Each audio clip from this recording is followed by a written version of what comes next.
సర్వమోంకారం ఏ వేదం ఓం సర్వం గాయత్రీ చ త్రాయతే చ అని చాందిగ్యోపనిషత్ ప్రమాణాన్ని చూపిస్తూ ఈ శరీరమే ఓంకారం, దీన్ని తెలుసుకుంటే అన్నిటి గురించి తెలుస్తుంది. క్రియే గాయత్రి, క్రియ చేయడం వల్ల త్రాణ కలుగుతుంది. ఏ అగ్నివర్ణాం శుభాం సౌఖ్యాం కీర్తస్యంతి ఏ ద్విజా తాం తావేతి దుర్గా వినానేవ సింధు దురితాత్యగ్ని అని ఋగ్వేద ప్రమాణం. అంటే యోని ముద్రతో ప్రతిరోజు కూటస్థాన్ని దర్శిస్తూ ఉండే క్రియావంతుణ్ణి ఆ కూటస్థ స్వరూపమైన కోటకు యజమానురాలైన దుర్గాదేవి సంసార రూపమైన సముద్రాన్ని దాటిస్తుంది. క్రియారూపమైన ఓడ ద్వారా అలా చేస్తుండగా చంచల మనస్సు స్థిరమవుతుంది. ఈ క్రియ చేసిన తరువాత లభించే అవస్థలో సర్వ పాపాలన్నీ నశించిపోతాయి. క్రియా కర్కే క్రియాకి పరావస్థామే రహ్నో, క్రియ చేసి క్రియకు అవతలి అవస్థలో ఉండాలి అన్న మాటలకు సారాంశం ఇదే. పూర్వజన్మలో చేసిన కర్మను దైవకర్మ అంటారు. ఇప్పుడు చేయవలసి వచ్చే కర్మను పురుషకార కర్మ అంటారు. అందుచేత దైవ పురుషకార జనితమైన కర్మక్లేశాన్ని నివారించుకోవడానికి క్రియావంతులు గురూపదేశాన్ని అనుసరించి మనోయోగపూర్వకంగా ఎప్పుడూ క్రియ చేస్తూ ఉండాలి. 1728 సార్లు లేదా 20,736 సార్లు ఉత్తమ ప్రాణాయామం చేయడం వల్ల కోరికలన్నీ పూర్ణమై సిద్ధిస్తాయి. ఆ కూటస్థంలో స్థిరంగా ఉండడాన్నే లక్ష్మి అంటారు. ఇందులో శాంతిపదం లభిస్తుంది. క్రియ చేయడం వల్లనే సిద్ధి కలుగుతుంది. విశ్వకర్మ విశ్వకర్త్రి అదే. ఈ ప్రపంచాన్ని భరించేది పోషించేది అదే. కూటస్థంలో కృష్ణవర్ణంలో గోళాకారంగా ఉండేదే దేవుడు. పైగా ఎడమవైపు గుండెలో ఓంకార క్రియ ద్వారా స్థితి స్వరూపుడైన అతడే వామదేవుడు. ఈ శరీరంలోని 6 చక్రాల్లో ప్రవర్తిల్లే 6 ఋతువుల్లో కూటస్థ స్వరూపంలో ఉండే భ్రమరమే సర్వశ్రేష్టమైన మధుకరం. ఇడాపింగళ రూపమైన ధనుస్సును చేతబట్టిన వాడే రాముడు. ఆయనే ప్రవృత్తి నివృత్తులను అన్నిటినీ హరిస్తాడు. అందుకే ఆయన పేరు హరి. ఆయనే హరినాక్షుల వంటి దివ్యచక్షు కూటస్థ స్వరూపుడు. అంచేత హరినాం అన్న పేరు వచ్చింది. ఆయన అన్ని భూతాలను పదార్థాలను హరించేస్తాడు కాబట్టి సర్వభూతహరుడన్న పేరు కూడా వచ్చింది. ఆయన ఎప్పుడూ ఉండేవాడు కాబట్టి నిత్యుడు. ఆయన షడ్గుణ ఐశ్వర్యవంతుడు. అంటే ఆకలి, దప్పిక, పుట్టుక, చావు, సుఖం, దుఃఖం లేనివాడు, వాటికి అతీతుడు. అందుకే ఆయన్ను భగవానుడంటారు. క్రీస్తు శకం 1874 సంవత్సరంలో అక్టోబర్ 28వ తేదీన యోగిరాజులు తమ డైరీలో ఇలా రాసుకున్నారు. ఓం జ్యోత్ రూప్ ఏ హీ జ్యోత్ శరీర్ మే వ్యాపక్ హో జాయేగా తబ్ సబ్ దేఖేగా ఆవుర్ బోల్నే కా తబియత్ నహ్ చాహ్నే పర్. అంటే ఈ ఓంకార రూపమైన ఆత్మజ్యోతి శరీరమంతటా వ్యాపించిన మీదట అన్నీ కనిపిస్తాయి. ఇచ్చ లేకపోయినప్పటికీ కూడా అన్నీ వినవస్తూ తెలియవస్తూ ఉంటాయి. దీన్ని గురించి అర్జునుడు ఇలా అన్నాడు. ద్యావా పృథివ్యోరిదమంతరం హి వ్యాప్తం త్వయైకేన దిశశ్చ సర్వాః దృష్ట్వాద్భుతం రూపముగ్రం తవేదం లోకత్రయం ప్రవ్యధితం మహాత్మన్. అంటే మహత్ప్రాణరూపుడైన ఓ మహాత్మ, స్వర్గానికి భూమికి నడుమనున్న ఈ అంతరం అంటే మూలాధారానికి సహస్రారానికి మధ్య లేదా లోపల 4 దిక్కుల నీ తేజోరూపకాంతి వ్యాపించిపోయింది. నీ అద్భుత ప్రచండాగ్నికి సమానమైన భయంకర రూపాన్ని చూసి 3 లోకాలు అత్యంత భయభీతాలవుతాయి. అంటే శరీరంలో పైన కింద మధ్యలో ఉన్న లోకాలు 3 భయగ్రస్తమయ్యాయి. మనస్సు బెదిరిపోయింది. యోగిరాజులు ఎప్పుడూ తమను గురించి ప్రసారాలు జరగాలని కోరలేదు. అందువల్ల తమ ఫోటో తీయడానికి ఎవరికి అనుమతి ఇచ్చేవారు కారు. ఒకనాడు వారి భక్తులందరూ ఒక ఫోటో తీయించాలని నిర్ణయించుకున్నారు. వారి భక్తుల్లో ఒకడు నేర్పుగల ఫోటోగ్రాఫర్ అయిన గంగాధర్ దేనును పిలిచి ఫోటో తీయమనడం జరిగింది. అప్పటికి యోగిరాజుల ఒప్పుదల కోసం విన్నవించుకున్నారు. దానికి యోగిరాజులు ఫోటో తీయవలసిన అవసరం ఏమీ లేదు. ఫోటో తీసిన తరువాత ముందు మీరు సాధనంతా విడిచిపెట్టేసి ఫోటోకి పూజలు మొదలు పెడతారు అన్నారు. కానీ భక్తులు అలా వదులుతారా? పదే ప్రార్థించిన మీదట యోగిరాజులు ఫోటో తీయడానికి అనుమతి ఇచ్చారు. గంగాధర బాబుతో పాటు భక్తులందరూ ప్రసన్న హృదయాలతో ఫోటో తీసుకోవడానికి తయారయ్యారు.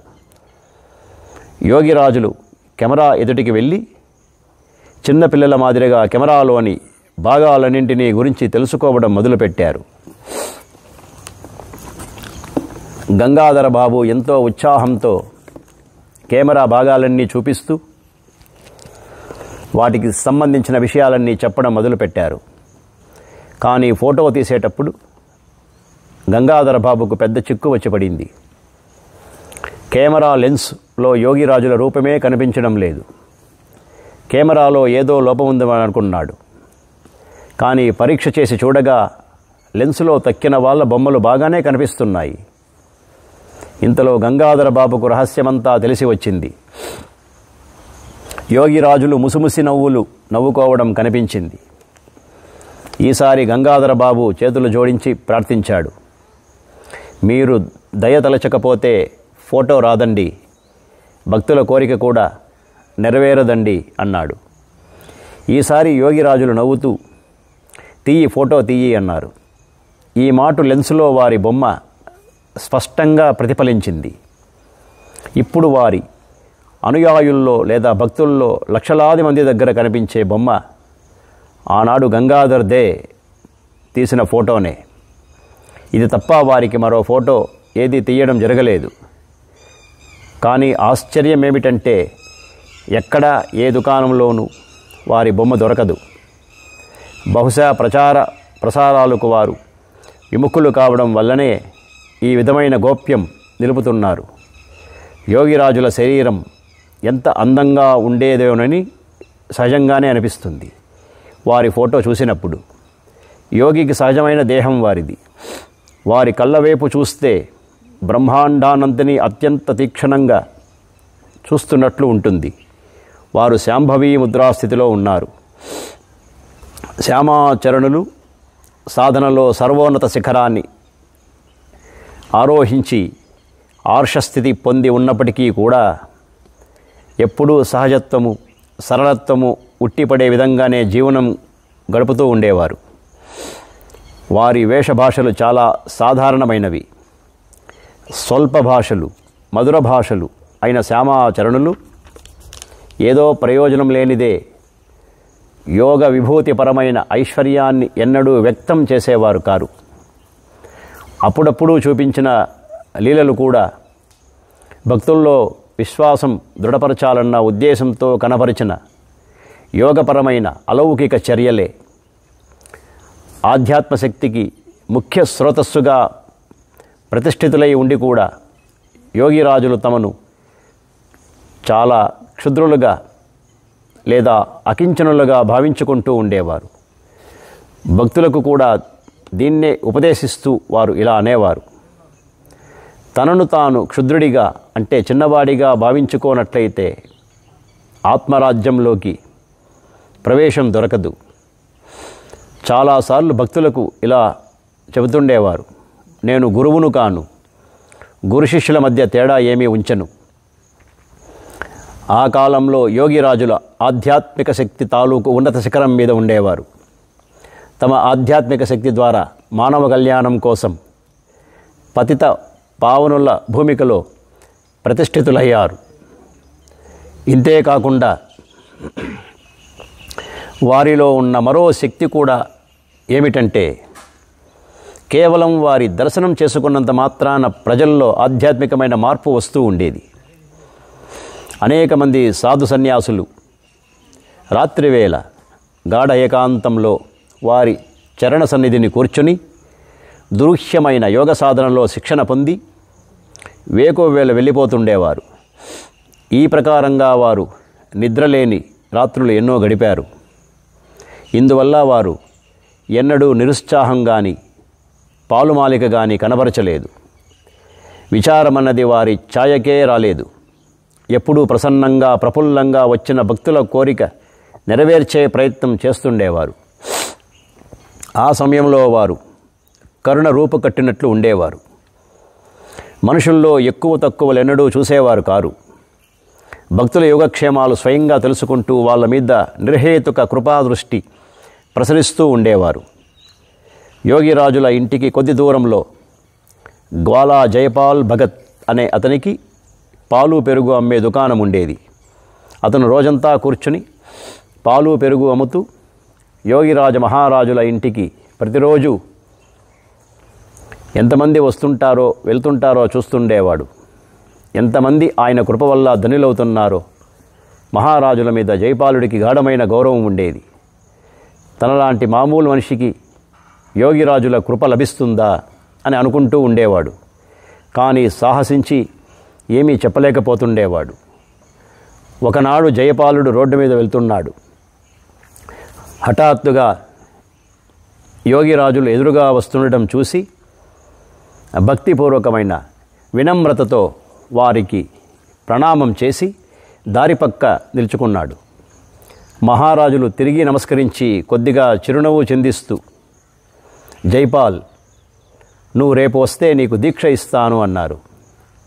ఆ జైపాలుడు భక్తితో నమస్కరించి మహారాజుకి జై హో అన్నాడు. మహారాజులు స్వయంగా పిలిచి దయ చూపిస్తున్నారు. వారి ఉపదేశాన్ని పాలించగలనా నేను అంటూ ఆనందంలో మునిగి ఆలోచన మొదలుపెట్టాడు. మరునాడు సరైన వేళకు జైపాలుడు వచ్చి కూర్చున్నాడు. దీక్ష తీసుకున్నాడు. అనంతర కాలంలో పాలు పెరుగు అమ్మే ఆ చిన్న కొట్టులోనే జైపాలుడు చాలా డబ్బు గడించాడని తెలిసింది. భక్త జైపాలుడు ధనధాన్య సమృద్ధితోనూ పుత్ర పరివారంతోనూ సంపన్నుడైనప్పటికీ అంతా పిల్లలకు అప్పగించేసి గంగ ఒడ్డున ఒక గుడిసెలో ఒంటరిగా ఉంటూ ధ్యానంలో మునిగిపోయేవాడు. జైపాలుడు సాధనలో ఉన్నత స్థాయికి పెరిగాడు. ఈ విధంగానే బంగ్లాదేశంలో భాగీరథి ఒడ్డున ఉన్న ఒక చిన్న పల్లెలో ఇటుకలు తయారు చేసే బట్టీలో హితలాల్ సర్కార్ పనిచేస్తుండేవాడు. మామూలు ఆదాయంతోనే ఏదో విధంగా ఇల్లు గడుపుకుంటూ ఉండేవాడు. అయినా అతనిలో పరోపకార ప్రవృత్తి ఉండేది.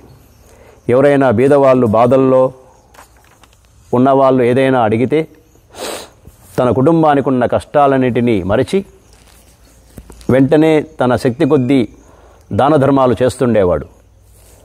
హితలాల్ ఇంట్లో వాళ్ళందరూ పనిచేస్తారు. కానీ మధ్య మధ్యలో అతని మనస్సు ఎక్కడికి పోతుంటుందో ఎవరికీ తెలిసేది కాదు. గంగ ఒడ్డున గంటల తరబడి కూర్చుండిపోయేవాడు. అన్ని పనులు చేస్తూనే ఉన్నప్పటికీ ఏదీ అతనికి నచ్చేది కాదు. తను ఏం పొందాలని కోరుకుంటున్నాడో కూడా హితలాల్కి తెలిసేది కాదు. అలాంటి జీవితం అసంపూర్ణంగా ఉండిపోయిందనిపించేది. హితలాల్ ప్రతిరోజులాగే ఆ రోజు కూడా తన యొక్క పనికి వెళ్ళాడు. నిర్ణీత పద్ధతిలో తన పనులు తాను చేస్తున్నాడు. ఇంతలో అకస్మాత్తుగా అతని భావజగత్తులో ఒక మార్పు వచ్చింది. కారణమేమీ లేకుండానే మనసులో చాలా వ్యాకులనం కలిగింది. అప్పుడు అనుకున్నాడు, ఇక్కడ ఉండడం వల్ల లాభం లేదు. ఇప్పుడే ఎక్కడికైనా వెళ్ళిపోవాలి. అనుకున్నట్లు చెయ్యాలి. కార్ఖానా విడిచిపెట్టి నడవడం మొదలుపెట్టాడు హితలాల్. ఎక్కడికి వెళ్ళాలో ఏం చేయాలో ఏమీ తెలియదు అతనికి. మంత్రముగ్ధుడి మాదిరిగా నడిచిపోతున్నాడు. కాసేపటికి రైల్వే స్టేషన్ చేరుకున్నాడు. బండి నిలబడి ఉంది. ఆ బండి మీద హౌరా స్టేషన్కు వచ్చాడు. హితలాల్కు ఇదేదీ మనసులో లేదు. టిక్కెట్ల గది దగ్గరకు వెళ్ళి ఒక టిక్కెట్ ఇవ్వండి అన్నాడు. ఎక్కడికి వెళ్తారు అని అడిగాడు టిక్కెట్ బాబు. కొద్ది రూపాయలే ఉన్నాయి, వీటికి సరిపడే టిక్కెట్ ఇవ్వండి అన్నాడు హితలాల్. నడి వయసులో ఉన్న టిక్కెట్ బాబు గారు ఈ పెద్ద మనిషి ఎందుచేతనో వ్యాకుల పడుతున్నట్టున్నాడని అనిపించి, మీరు ఎప్పుడైనా కాశీక్షేత్రానికి వెళ్ళారా అని అడిగాడు. లేదండి, ఎప్పుడూ నేను కాశీ వెళ్ళలేదు అన్నాడు హితలాల్. దానికి టిక్కెట్ బాబు చిరునవ్వు నవ్వుతూ, అయితే కాశీకి వెళ్ళండి, ఈ డబ్బు కాశీ టిక్కెట్టుకు సరిపోతుంది, బాబా విశ్వనాథుడి కృప వల్ల మీకు శాంతి కలుగుతుంది అన్నాడు. కాశీలో బెంగాలీ టోలా అనే పేట ఉందని హితలాల్కు తెలుసు. అక్కడ చాలామంది బెంగాలీలు ఉంటారు. అతను కాశీ రైలు స్టేషన్లో దిగి వాకబు చేసి బెంగాలీ టోలా వైపు బయలుదేరాడు. సన్నటి సందుగుండా వెళ్తున్నాడు. అలసి సొలసి ఆకలి దప్పులతో అల్లాడుతున్న హితలాల్ ఎక్కడికని వెళ్ళేది ఏమీ తెలియదు. నడవాలి కాబట్టి నడిచి వెళ్తున్నాడు. అకస్మాత్తుగా ఒక ఇంటి దగ్గర సౌమ్యమూర్తి అయిన ఒక సజ్జనుడు బయటకు వచ్చి తనను పిలుస్తున్నట్టు గమనించాడు. ఇదిగో ఇలా రండి. హితలాల్ ఆశ్చర్యపోయి ముందుకు నడిచి ఆయన దగ్గరికి వెళ్ళి ఇలా అన్నాడు, మీరు నన్నెరుగరు, నేను మిమ్మల్ని ఎరుగను, మరి ఎందుకు పిలిచారు? ఆ పెద్ద మనిషి నవ్వుతూ ఇలా అన్నాడు, అవన్నీ తర్వాత, మీరు అలసిపోయి ఆకలిగా ఉన్నారు, ముందు స్నానం చేసి భోంచేసి విశ్రాంతి తీసుకోండి. నా కష్టగాథ ఈ పెద్ద మనిషికి ఎలా తెలిసింది అనుకున్నాడు హితలాల్. హితలాల్ స్నానానికి, భోజనానికి, విశ్రాంతి తీసుకోవడానికి కావలసిన ఏర్పాటు జరిగింది. విశ్రాంతి తీసుకున్న తర్వాత ఇతరులతో మాట్లాడుతూ ఉండగా, ఈయనే మహాత్ములు యోగిరాజ శ్యామాచరణ లాహిరి గారని తెలిసింది. వెనుక వారి పేరు మాత్రం విన్నాడు. ఇంతలో శ్యామాచరణులు హితలాల్ను తమ గదిలోకి పిలిపించారు. మీరు దీక్ష తీసుకునే సమయం వచ్చింది, అందుకే మిమ్మల్ని ఇక్కడికి తీసుకొచ్చాను అన్నారు. హితలాల్ యోగిరాజుల పాదాల మీద వాలాడు. మహాయోగి కృపకు పాత్రుడై అతడు ధన్యుడయ్యాడు. యోగిరాజుల పొరుగింట్లో ఉండే చంద్రమోహనుడనే యువకుడు డాక్టర్ పాసై అప్పుడే ఇంటికి తిరిగి వచ్చాడు. చంద్రమోహనుడు రామమోహనుడి సోదరుడు. ఒకనాడు చంద్రమోహనుడు యోగిరాజులకు ప్రణామం చేసి ఆశీర్వదించమని కోరాడు. వారతని దీవించి ఆధునిక చికిత్సకు సంబంధించిన అనేక విషయాల గురించి ఇష్టాగోష్ఠి ప్రారంభించారు. కొత్తగా డాక్టర్ అయిన చంద్రమోహనుడికి ఉత్సాహంలో కొరవలేదు. ఆధునిక వైద్యశాస్త్రాన్ని గురించి ఆయన అన్ని విషయాలు చెప్పడం మొదలుపెట్టాడు. వైద్యశాస్త్రం ప్రకారం చనిపోయిన వాడికి గుర్తేమిటో తెలుసుకోవాలనిపించింది యోగిరాజులకు. చనిపోయిన వాడికి గుర్తు ఏమిటో వివరించాడు చంద్రమోహనుడు. దానికి చిరునవ్వు నవ్వుతూ యోగిరాజులు, చంద్రమోహన్, నన్ను పరీక్ష చేసి నేను బతికున్నవాన్నో చనిపోయినవాన్నో చెప్పు అన్నారు. చంద్రమోహన్ పరీక్ష చేశాడు, కానీ నోట మాట రాలేదు. యోగిరాజుల శరీరంలో ఎక్కడా ప్రాణమున్న జాడలేదు. గుండె ఆగిపోయింది. చంద్రమోహనుడికి ఏం చెప్పాలో తెలియలేదు. ఉన్నట్లుండి చిరునవ్వు నవ్వుతూ యోగిరాజులు, అయితే మరి చంద్రమోహన్, నాకు డెత్ సర్టిఫికెట్ రాసి ఇయ్యి అన్నారు. చంద్రమోహనుడు సంకటంలో పడ్డాడు. జవాబు ఏం చెప్పాలా అని ఆలోచిస్తున్నాడు. చటక్కున అతనికి ఒక ఆలోచన తట్టింది. డెత్ సర్టిఫికేట్ అయితే రాసి ఇస్తాను, కానీ మీరు మాట్లాడుతున్నారు, చనిపోయిన వాడైతే మాట్లాడలేడు అన్నాడు. యోగిరాజులు విరగబడి నవ్వారు. నువ్వన్నది నిజమే, కానీ మీ ఆధునిక విజ్ఞాన శాస్త్రానికి పైన తెలుసుకోవలసింది చాలా ఉంది. మీ విజ్ఞాన శాస్త్రానికి అది అందదు. కానీ యోగులైన వారు సహజంగానే ఆ జ్ఞానాన్ని అన్వేషించగలరు. ఈ సంఘటన చంద్రమోహనుడి జీవితంలో మరవరానిది. అనంతర కాలంలో ఇతను వైద్యుడిగా బాగా సఫలుడైనప్పటికీ ఆధ్యాత్మిక మార్గంలో కూడా చాలా ముందుకు సాగాడు. అందరూ గృహస్థ జీవితంలోనే ఉంటూ తాము స్వయంగా గడించిన డబ్బుతో సంసారం గడుపుకుంటూ ఉండాలని, దాంతోపాటే యోగ సాధన చేస్తూ మెల్లమెల్లగా ఆత్మోన్నతి మార్గంలో అగ్రేసరులు కావాలని యోగిరాజులు ఆశిస్తూ ఉండేవారు. ఇందుకు తామే ఒక ఆదర్శంగా నిలిచారు. వారు స్వయంగా సాధారణమైన, సహజమైన, సరళమైన, ఆడంబరహీనమైన జీవనం గడుపుతూ యోగ సాధన చేస్తూ ఉన్నత శిఖరాన్ని అందుకున్నారు. అంతేకాకుండా గృహస్థుడు అంటే సాంసారిక వ్యక్తి కళ్ళ ముందు ఒక ఉజ్వల ఆదర్శాన్ని నిలిపారు. మరొకరెవరైనా ఈ విధమైన ఆదర్శాన్ని నిలిపారో లేదో మనం ఎరగం.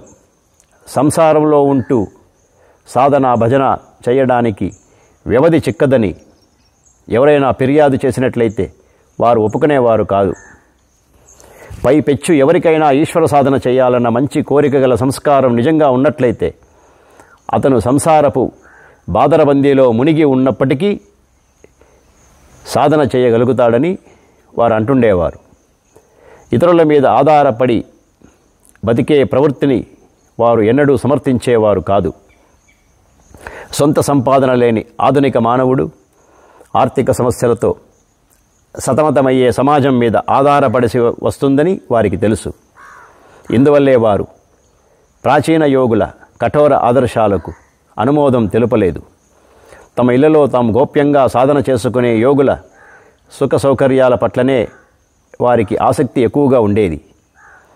మొట్టమొదట ఋషుల ద్వారా వెల్లడైన కఠిన యోగ పద్ధతులను సామాన్య ప్రజలకు ఉపయోగపడేటట్లుగా చేసి మూసి ఉన్న యోగ ద్వారాలను తెరిచి అందరికీ సుగమమైన యోగ మార్గాన్ని తయారు చేశారు.